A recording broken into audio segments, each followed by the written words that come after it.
I made a mess, G5 for the jet. I'm about to catch, I double the bed. My money stretch from south to the west. Lawyers the best, get home with a check. He done fucked up, put some dough on his head. Kept me knocked down, left a nut on the legs. Run this cash up like a motherfucking tread.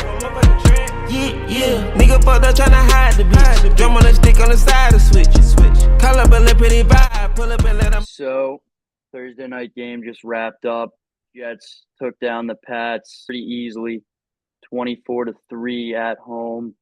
Rodgers looked solid, slinging the ball around. Like we were talking about a little bit earlier, Pats just were never able to establish the ground game, just too many penalties. This is the worst the offensive line has looked all year. And Jacoby, he just did not look comfortable from the get-go. You saw Rodgers, scrambling out of the pocket several times. I mean, the whole game, I was just thinking, is this game being played in Green Bay or is this being played in New York? Because this looked like vintage Aaron Rodgers. This looked like Devontae Adams was out there, Jeff Janis, Jimmy Graham. I mean, you name it, all those receivers. And then, of course, how could we forget Alan Lazard, who is in New York with him. He had a great game at the start. He definitely got his workload in, and that was actually one of our picks. But unfortunately for us, the other picks didn't work out too well. Ramondre came up a bit short. He left with an injury for a bit. We saw Antonio Gibson get some work on the ground, and I believe he had 3 catches. So he got some garbage time work in. We saw a little bit more production, I would say, out of the receivers for the Pats. Hunter Henry, a couple catches as well, but just not nearly enough. They were not able to finish any drives. They did not look comfortable at all. And they made the Jets seem like they were the Kansas City Chiefs. So all around, pretty poor performance out of the Patriots. But we did get to see a couple minutes of Drake May. So that definitely was worthwhile to stick around for the final end to the game. He led sort of a drive, I would say, and then towards the end, he ended up taking a couple hits, and he was in there for maybe 3 minutes. So the offensive line can't even protect their prized possession. I'm sure that the pressers are not going to go too well for Gerard Mayo. I'm sure he's going to get ripped. I hope he does, because there needs to be changes. I still expect Brissett to start next week at San Francisco. I don't know how it can get worse than this game, but it's going to next week. So Pats fans, prepare yourselves. I will go over to Copel and let's hear some of your thoughts from this Thursday night game. I mean, like I said in the video earlier, Rodgers was due for a big game, and the home opener for the Jets, a primetime game against a divisional opponent. That was their first home win against the Patriots since 2015, which is absolutely ridiculous. That's back to the vintage Brady days. It's been a long time for them, so it's a big deal for Jets fans and stuff. And like we said, if we could tell from the line movement from 6.5 down to 6, that's just enough for, a Patriots team that already had low expectations to just get absolutely annihilated on Thursday Night Football. But I think it's important to discuss what we learned here. And I think, speaking from the Jets' point of view, I think you have yourselves a two-headed monster in the backfield. I think Braylon Allen is really proving himself now. He got 11 carries compared to Breece Hall's 16. So you can kind of see that split. And I think that's very interesting to see him. Like Pat mentioned earlier, you have Alan Lazard and the Aaron Rodgers connection from Green Bay transferring over into this offense, like we had mentioned. And then you go over to the Patriots side of the football, and they just did not look anything like the first 2 weeks. I don't understand why. It's because they get themselves in these bad situations where they fall into a negative game script. They can't run the ball anymore because they're behind and they have to throw it. And now Brissett's looking like an idiot out there half the time because he's having to try to throw it on 3rd and 14 and stuff because our rookie tackles are taking penalties. So the Patriots looked just how the NFL world thought they were going to look from week 1. And I guess it just happened a little bit later than we thought. And honest to God, it scared me putting Drake May in. I don't want him getting hurt. The Jets were hungry out there tonight. I think it was a stupid idea. And we better not start him against San Francisco because we're going to lose anyway. Okay, and it's not even saying that we're bad. Like they're just a great team, obviously. So um, it shouldn't even be a question about who starts next week. But a very poor performance all around from the Patriots, and I don't want to say I said so because I didn't really make it clear. But I'm not surprised that Aaron Rodgers looked in his vintage Green Bay form tonight at all at MetLife. And another note on the Patriots, not only did they get their ass kicked by the Jets, but we also did see Jabril Peppers leave the game pretty early. On White went down. I believe there was another linebacker too that took a hit, and I'm Andre. sure, yeah, Ramondre definitely missed some time. It was not 100%, even though he was able to come back in, which was good. And I'm sure the offensive line They is kept them up got a that last drive as couple well. ice packs going right now. They looked like a JV versus a varsity team out there. I think that's for sure.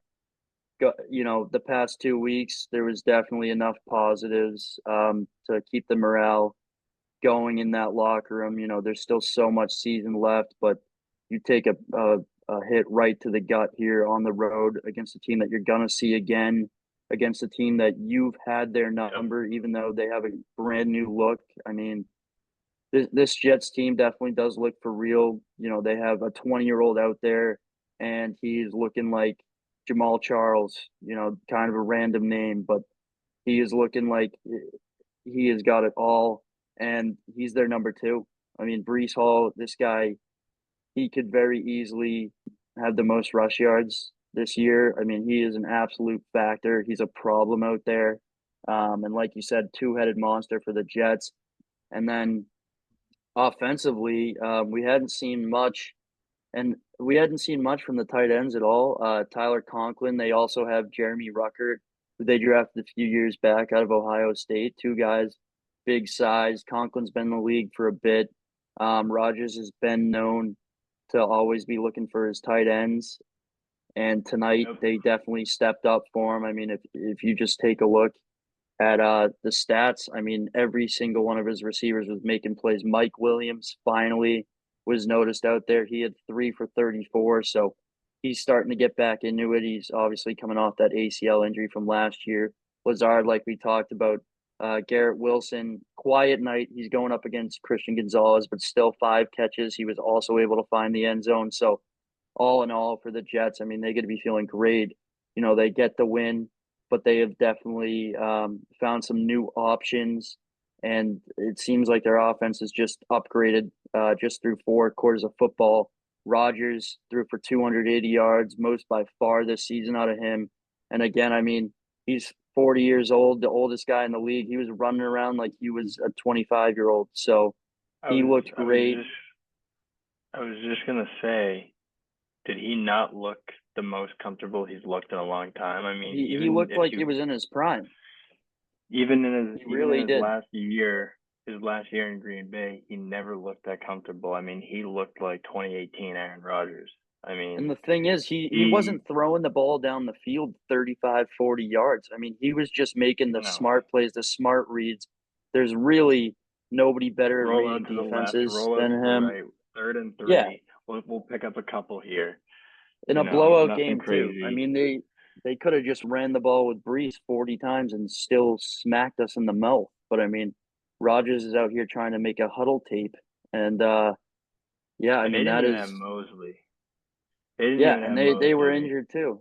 They lost Morgan Moses on the offensive line, so they lost him as well. Yeah. But for the Jets, I mean, this is a boost of a victory. And like we were saying earlier, this is a team that's expected to be around the top of the AFC East. And when you're taking care of other AFC East opponents like they did tonight, I really could see them taking out a Buffalo team. Miami, depending on who is at QB for them, I don't think they have a stable defense. I think they have a lot of stars. We know they have Tyreek, Waddle, A-Chain. I mean, they have all these stars and these highlight players. But I think, the Jets are a gritty team that have a handful of stars. But I think Paul's a great coach. He's got a good head on him. And, I mean, you have Aaron Rodgers throwing the ball to you. You better not drop that thing. He's going to hold you accountable, but he's also going to teach you things. And so I think the New York Jets have looked the best that they have maybe ever. And I know that's a strong statement saying that we're only 3 weeks in, but I mean the New York Jets have been shit. They have sucked for their whole eternity, and now Jets fans are kind of feeling some positivity, and even just turning on the TV and watching the game, you could hear the stadium. They were ready to go. This felt like a playoff game, and the passionate New York fans definitely showed out for the Jets tonight. It really is a big time and a good time to be a Jets fan, especially after a win like that. I mean, in the divisional game, like we said, I mean, this is what we really expect from them, right? I mean, we hear all this talk about how good the Jets are supposed to be, and it feels like it never comes to fruition. And I feel like now it actually might be. And this could be a turning point for them because they had that rough start against San Fran. And they honestly looked bad in the first half last week against Tennessee, but they were able to bounce back in that game. And they come back in here, their first home game, and they light the Patriots up. And obviously, we know the Patriots aren't that good of a team right now, but a team that's known for their defensive unit, and they just absolutely torched this team. I mean, I'm actually very shocked. I am very shocked. I know the Jets have the potential to be good, but they looked really good tonight. And honestly, this could be the start of something big for them. And I know Rodgers is old. This could be a Cinderella run type of year.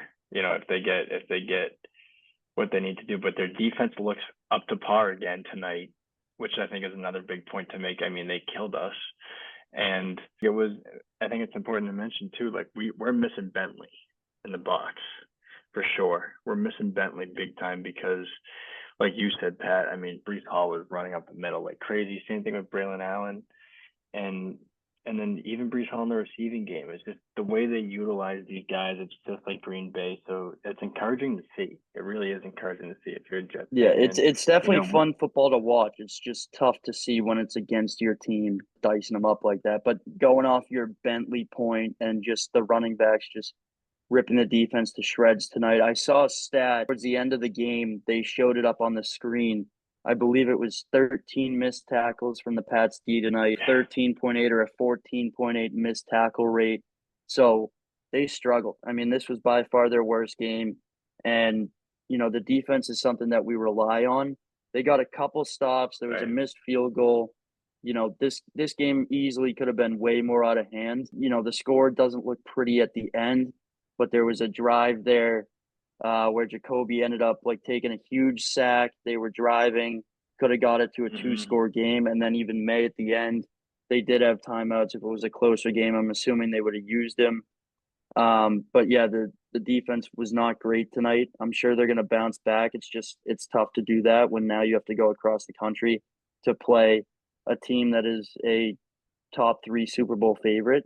And the Niners haven't had the best start either. I mean, they're coming off a loss to a Vikings team who is good. They're a flashy team, but I mean, it's Sam Darnold. It's not Aaron Rodgers. So the Vikings look great right now. They're 2-0.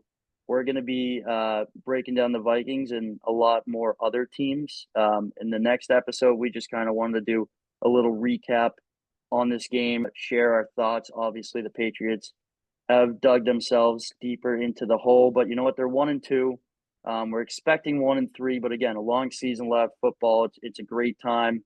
It's something that we both enjoy watching and covering, and we plan on going over, the NHL, the NBA, and of course MLB with the playoffs coming up. So stay tuned for that. Let us know what you guys want to see. We're just gonna continue to grind.